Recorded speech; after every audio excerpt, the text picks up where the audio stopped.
Hey everyone, it's Hayes, and they just released the official trailer for Sleeping Siren, the episode that's going to come out at the end of this week. Of course, it will be linked down below, so please go and watch it before I spoil it all for you now. And honestly, if you watch yesterday's theory video, I feel like a lot of the stuff I was largely correct on, and I feel like this trailer confirms it all.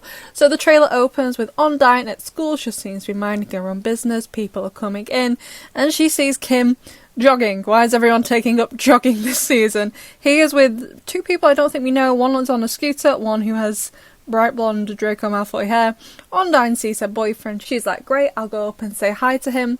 It seems like they do have a conversation about kissing, because she just kind of looks a little bit sad about it, and it looks like she kind of goes in for a kiss. However, Kim reaches out and twists her nose or whatever, and I'm just like, why are you dating him? I love Undyne. You deserve better than that. So Kim runs off because he's 6. Undyne follows, and you can see in the centre of this image here, on the bench in the middle, we have Ray. Next to him we have Puffer Jacket Boy, and on the other side we have Ginger. So obviously they have been watching this whole time, and they seem to be in this episode anyway, directly targeting Kim and Undyne. Now, one thing I said in my theory video is I think the three of them will be basically manipulating Kim, a bit like the way Chloe manipulated Kim in derision to doing something horrible for Undyne, but they frame it as something like, oh, this is what Undyne will really like. So outside, Kim has given Undyne a piece of paper. I don't know if it's a confession of his love or whatever. On one side of the courtyard outside we can see Ray, Puffer Jacket Boy and the Ginger watching, and on the other side we see all the girls watching.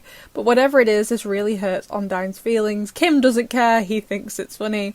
Undyne, I've already seen this bit before, gets really, really upset.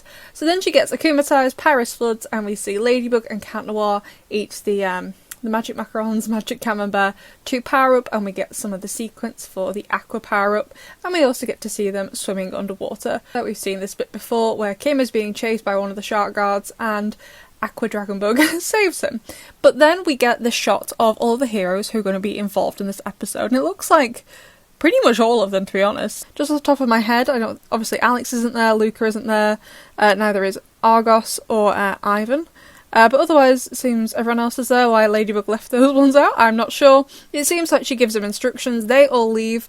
For some reason, Pegasus goes through his portal, so I don't know if he's going somewhere unique. You can see a different location through the portal, but I can't really identify it. However, after everyone's gone, it leaves them with Ladybug, Cat Noir and Ryuku. Now, as you see later on in the trailer, obviously we already got Aqua Dragonbug, but then we have regular Dragonbug in this shot with King Monkey. So why Kagami can't do the fighting herself?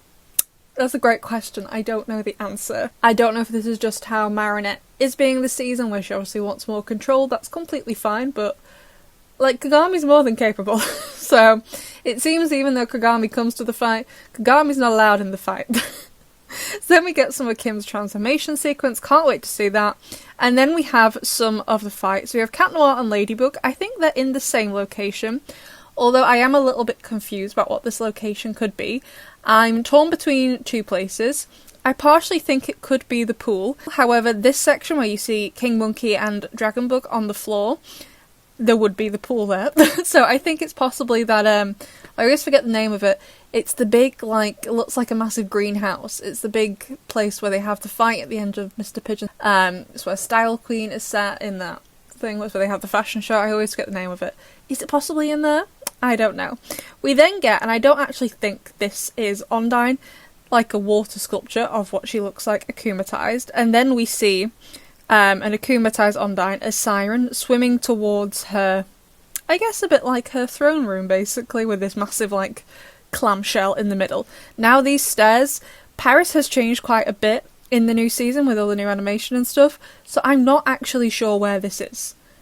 Could it be at DuPont? Yeah, it could be. However, I have very little knowledge of the current geography of the school they go to because it looks very, very different now. So I'm not actually sure where she is. However, Undyne seems to take her place on the throne, and she has with her a golden lipstick which she puts on. So I definitely think it's going towards the, the Sleeping Beauty, Little Mermaid, retold fairy tale sort of thing going on, where basically someone has to kiss her to break her out of her Akuma.